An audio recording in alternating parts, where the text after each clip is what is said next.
Welcome back to the MTV studio. I'm your host, Jay Pendleton, with Dr. Christof Gerber. Pleasure to meet you. Thank you very much. Yeah. Pleasure to meet you. Thanks for sitting down with us. Thank you. So, wanted to kind of set the stage for this conversation around yourself, your background, Bonebridge. Where are we today? Like, can we just describe, this meeting, Academy 2026, and kind of what you're here to do? We are still a small startup company, and but we have grown considerably in the last 6 to 8 years since our foundation in 2018. And we're actually serving 3 markets, which one of them is America. The others are Switzerland and Australia, New Zealand. And so we're here to promote and to make people understand what we want to do. And so, describe a bit, for you will, when you're meeting with surgeons here at Academy or anyone that's interested. What is Bonebridge? Who are you and what do you do? I wanted to better understand that. So Bonebridge is a company that was founded with the clear aim to reduce complexity in orthopedic trauma. So what our mission is to promote simplicity in fracture care, to ultimately improve patient outcomes, because we believe this is all much too complex. And I think, and we are of the firm belief that simplicity has a place in orthopedic trauma and needs to come back. And we're here to bring it back. So you have a unique background that gives you the ability to make that statement. It's a bold claim, but I agree with you. Talk about your background. You started out, right, as a doctor. Just kind of give the audience a little bit more depth as to why this is such a compelling problem that you're solving. I started actually off as an economist. I did an economics master's first, and then I went on to work as a financial analyst. That's what people do in Switzerland, in Zurich. And then went to medical school. Then I became an anesthesia and critical care physician. And during my medical school, I spent 8 months at Harborview Medical Center, which at that time, in 2009, was the level 1 trauma center in the United States. It was at that time taking care of 1/4 of the landmass of the States. And there I was connected to orthopedic trauma in a very interesting and very intellectual way. Right. So my mentor there was Professor Chip Rout, yes, a very famous pelvic surgeon who changed paradigms in pelvic surgery, fracture surgery. And his dedication to his patients, his meticulous understanding and in-depth understanding of the principles of fracture care, and his attention to detail did substantially shape my career as a physician and as a human. That's incredible. And so at that point, what happened next? Like, after you learned a lot from Dr. Rout, I mean, clearly he's a pioneer, as you said, but take us through what the next chapter was. Then I went back to Switzerland. I finished my medical school, and I started anesthesia critical care residency. And in Switzerland, the system is a little different. Everything is a little different than here in the States. And what I observed then going into practice is that all of a sudden, the simple approach that I had seen in Seattle was gradually, at least where I worked, replaced by tons of instrumentation, tons of implants, tons of variants. And not only that, but what I also saw is that, or I had the impression was that craft, that art of orthopedic trauma to exactly place the screw where it needs to go, and just not, with a minimal amount of hardware, get the maximum amount of fixation. That intellectual approach to orthopedic trauma that was so meticulously taught in Seattle, I saw that fading away. So I thought the potential must be huge to bring simplicity back into play. So do you see it as, with the advent of so much technology, if you look across the floor, there's AI, there's robotics and all those things. Do you see that art that you mentioned as something that's faded away in the industry a little bit? The in-depth understanding from the physician side, and also maybe to some extent the really in-depth interest to fully grasp these basic principles has a little faded. I think that is an observation I made. Today it's more like the company gives you a plate, just use my plate, it's going to be fine. And that's flawed. That won't work. How is that flawed?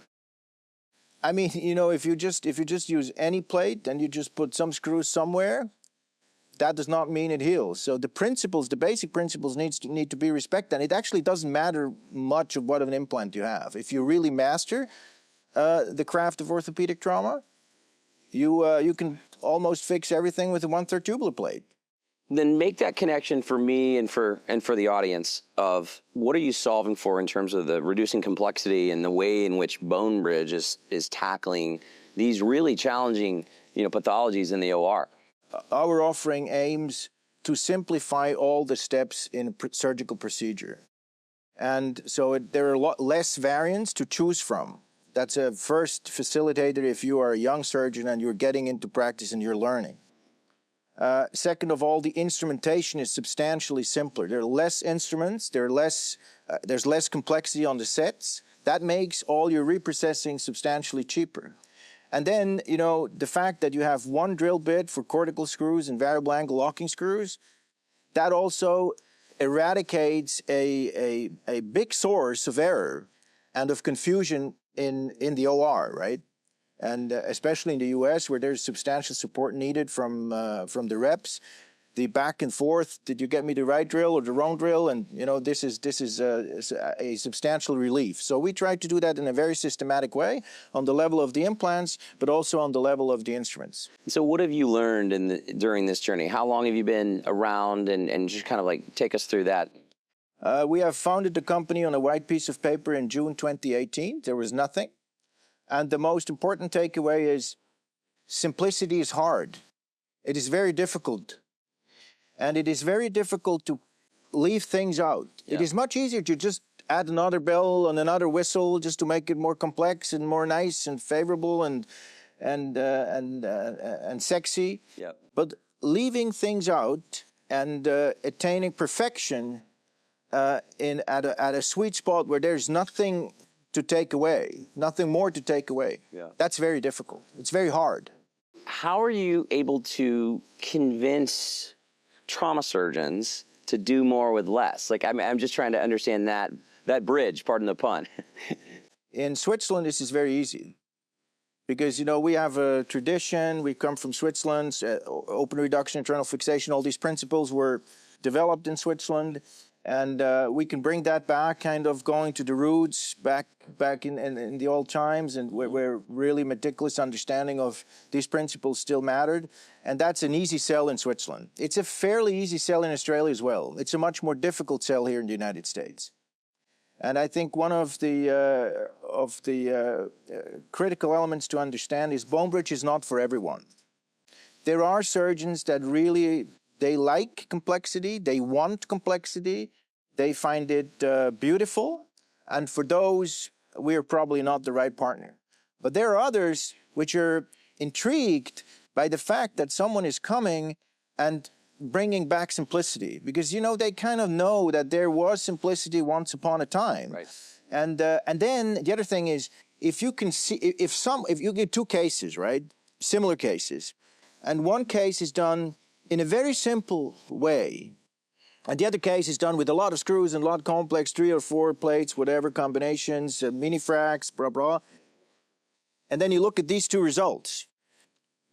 It's evident. The beauty of simplicity becomes evident, and it blossoms, and everyone can see it. And once that is shown to the people, or to the surgeons, they can say, I want to do that. Yeah.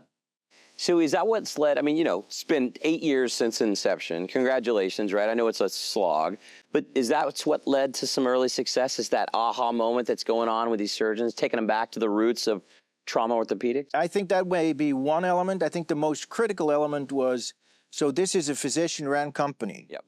And it is a physician-founded company. And from the very beginning, we have focused on clinical practice, on the clinicians. We're very close to clinical practice. Our feedback loops from the market are they're very fast. Yes. And they're sophisticated today and work well. And we have been able to show in repetitive times and over again that feedbacks are being integrated in the implants very quickly. So the feedback from the clinical practice makes it to the to a new version of the implant in a very, very short period of time. So for instance, one of our products, which we're fairly well known for, is the proximal humerus plate, which is now on the market, I think, 4 years, and it's the 6th iteration where we improve.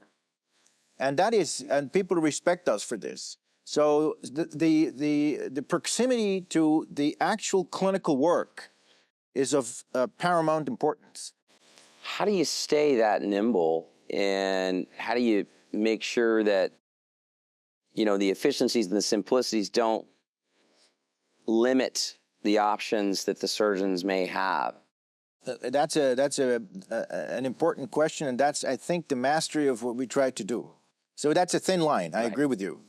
So the way we try to approach this is when we develop a product, first of all, we try to find, is there a clinical problem that has not yet been properly addressed? That may be that may be a little thing, but it also may be something a little bit bigger. And then either we solve that clinical problem in a new way, which is very difficult to do, or we do it in a way that is just simpler to solve. Like we reduce complexity in that process. Now, so we gather a group of a maximum of 5 surgeons to develop our products and product lines. The reason is very brilliant ideas always originate in one brain, never in a team. It's always one person that does have the idea. Right. And then the others go like, oh yeah, oh, I never thought about that. That's really cool, right? Oh, wonderful. So we try to have small groups and not big groups, because big groups just come up with what was here all the time. So that's number one. And then we have a common agreement, a common understanding within that group that we only leave the table when everyone agrees that we cannot simplify more without losing clinical performance. Now, then we go to market. Right. And then we keep running our feedback loops. We do that very closely with clinical practice. And then, for instance, we had on our proximal humerus plate, I like to tell that story, we had just 2 variants for the shaft. Wow. And we were sure that's fine. That's sufficient. Right. And we had one of our surgeons an American surgeon came to us, member of our technical committee. He came to us and said, in my population, I see a lot of small women, and I think it's a problem. I think we would benefit of like an intermediary plate. So we looked at that, collected the data, and did it. So now we end up with 3 variants instead of 12 like all the others. But it's complete. So even at a place where they see an incredible load of trauma, like Texas Medical Center in Houston, they can do all these fractures with just the 3 variants of us. So you see, I mean, this is the approach we try to go. That's really interesting, because coming from some bigger companies, and I would say trauma's dominated by these large, entities, you're still able to compete. You're still able to offer the surgeon everything they need to tackle these really challenging pathologies, and kind of really, would it be safe to say, lean back into that art of I think surgery? That's fair to say. I think, to make that work, you need someone who is curious enough and willing to dive into simplicity and the concepts of leaving things out. And we were very fortunate to find these individuals. Yeah. And so that's where we are today. That's awesome. Talk about what's next. Like, where are we headed? Like, we're here in Academy 2026, but then what does the next few years look like for you? I know nobody has a crystal ball, but like, what are you hoping to gain? What's the next step for you and your company? So we would like to continue working with, if possible, academic medical centers that help us also to spread the news about simplicity and reducing complexity. And we are actually just building, even though we are just a small startup company, we're building a separate entity called Bonebridge Education. And that is going to be of paramount importance for us, because we're going to focus on principles before implants. Yeah. That's going to be the tagline. I like that. And one element which is maybe very interesting for also for the audience, may there be residents or fellows or even residency directors. We are offering, as one part of Bonebridge Education, we are offering transatlantic exchange programs for American surgeons to come to Switzerland. We just had two. We even had a fellow from one of the biggest trauma centers in the U.S. coming just for 4 weeks to Switzerland to learn, to see the different approaches, to see the differences between these two approaches to orthopedic trauma, and they are different. And so that's something we try to build, and I believe that this is of huge value to the community. What's the number one thing you guys are looking for? Like, what's the how we can best help whoever sees this, consumes this? Who do you want to reach? What's that one thing you're focused on? So all those young orthopedic trauma surgeons who are interested in simplicity and get curious about how can I do it in a very simple but most beautiful way. Those are certainly some individuals that we are interested to get to know and to work with, and obviously also distributors who are willing to take this opportunity and work hard on transporting the message of simplicity and the enthusiasm of reducing complexity, and that's going to be hard. So we need the best, right? Yes. The ones that really want to do something, like the entrepreneurial type of distributors. That's right. So that's what we're looking for. Well, it's fantastic. Well, it's an exciting story. Thanks for sitting with us and sharing. Where can people learn more? Where can people find out more information about, yourself, your company? Where do you want to point them? Well, we have a fairly active LinkedIn channel. We're building social media, other social media channels up, but LinkedIn is probably the most valuable for the time. We also do have a homepage, which we have a special homepage for the U.S., one for Australia, but also for Switzerland. So these are resources that be consulted. We have a lot of case examples where you can see that actually simplicity works. It beautifully works. Yes. So you can you can verify that. So this is all available. Fantastic. Dr. Gerber, thanks for sitting with us. Bonebridge, be sure to check them out, and appreciate your time today. Thank you. Cheers. Thank you very much.